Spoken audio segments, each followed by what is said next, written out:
Most people don't know if you suffer from mental health illness, you are 10 times more likely to be arrested.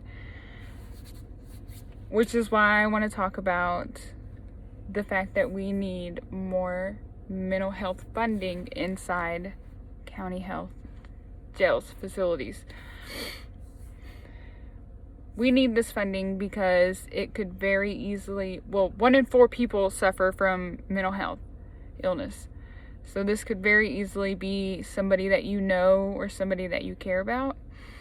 I have personally worked inside of a county jail for the last 2 years, and the lack of training and just lack of care and knowledge about mental health is extremely heartbreaking.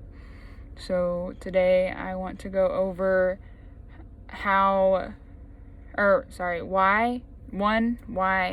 funding was cut for mental health,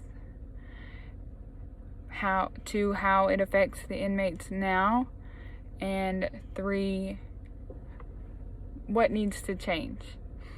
1, why funding was cut. Back in the 1960s, the government introduced new laws regarding mental health. These laws ultimately shut down basically all of the psychiatric hospitals. It was introduction of psychiatric medications, and they thought that these would be a better solution than putting people in psychiatric hospitals. And these medications are great, but obviously some people with mental health issues need to be somewhere safe, and county jails tend to not be the safe place that they need to be, because they're not getting the care that they need, the adequate care that they need. County jail employees don't have the training that these inmates need, or that these mentally ill patients need. So over the years, these county jails have become makeshift psychiatric hospitals, and they have not received the training that they need to become these makeshift psychiatric hospitals. So, 2, how it affects inmates today. What I see a lot are a lot of schizophrenic and bipolar inmates that are repeat arrests, and we call them criminals. And of course they're committing some kind of crime, disturbing the peace, or trespassing or something, small. Maybe they got in a fight, or they stole something small, but we continue to call them criminals. We charge them for a few months, they sit in county jail, and then we release them. Inside our county jail, we have 1 counselor for well over 200 inmates. This 1 counselor at our jail doesn't know anything about what it is like inside of a county jail. She sees them through a computer screen. She's never stepped foot inside the county jail. She doesn't know what they go through inside the jail. It's not really realistic.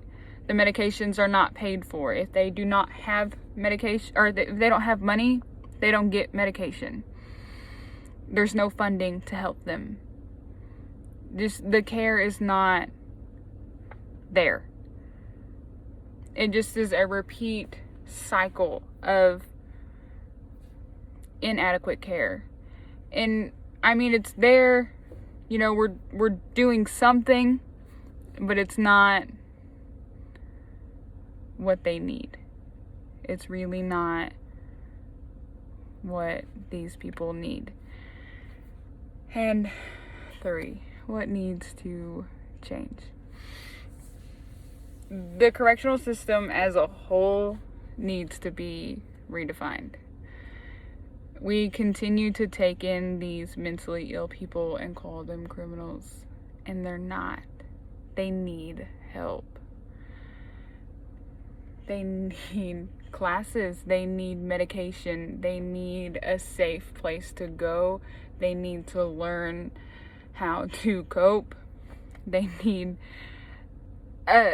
medications, they need just proper ways to manage life.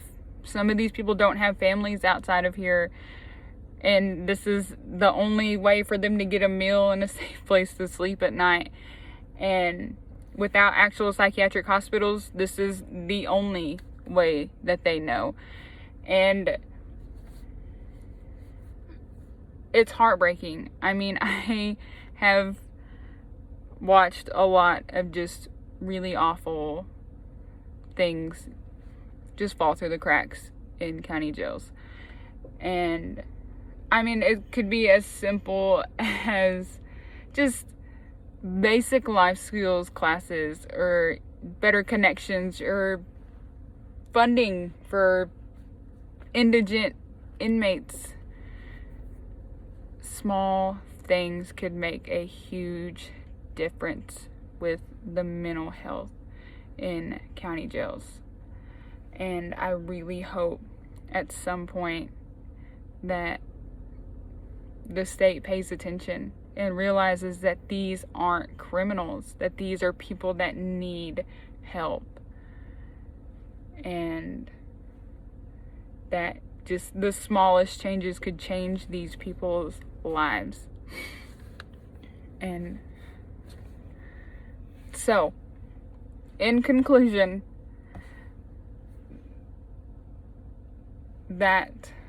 sorry, I got off topic. This is a subject really close to my heart. This is something that I deal with on a daily basis, and this is something that means a lot to me. So let me figure out where I was at. This is why we need better mental health care in corrections. And today I went over what caused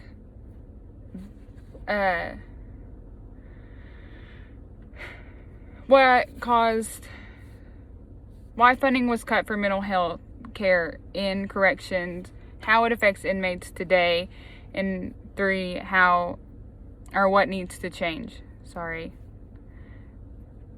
1, what caused mental health care to be cut.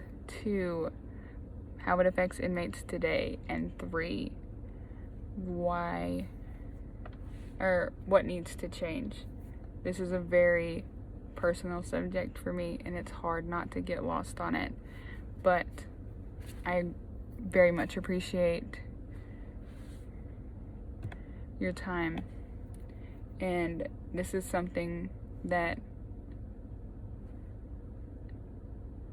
will make a difference one day, and I will make a difference on this one day. I hope y'all have a great night.